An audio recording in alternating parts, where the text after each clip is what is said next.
भाव हो कुछ करने का। સંકલ્પ સેવા ગ્રુપ કતારગામ સુરત। માનવ સેવા એ જ પ્રભુ સેવા। આજે 2 ફેબ્રુઆરીને રવિવારના દિવસે જરૂરિયાતમંદ લોકોને જમાડવા માટે સંપૂર્ણ રસોઈની સેવા રામ ભરોસે આપવામાં આવી।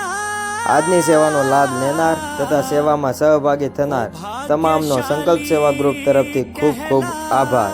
જો તમે પણ સેવાનો લાભ લેવા માંગતા હોવ તો સંકલ્પ સેવા ગ્રુપ સાથે જોડાઈ અને લાભ લઈ શકો છો। દરેક રવિવારે સેવાનો લાભ અવિરતપણે લઈ શકો છો। આભાર।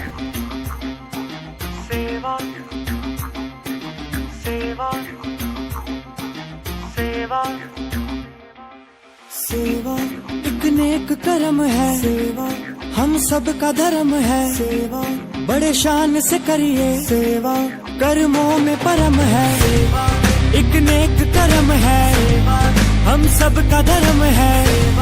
बड़े शान से करिए, कर्मों में परम है सच्ची पूजा, सा कोई न दूजा। झुकना सिखलाती, सम्मान दिलाती, परमार्थ से करिए, निस्वार्थ से करिए। आलस को भगाए, मन को बहलाए।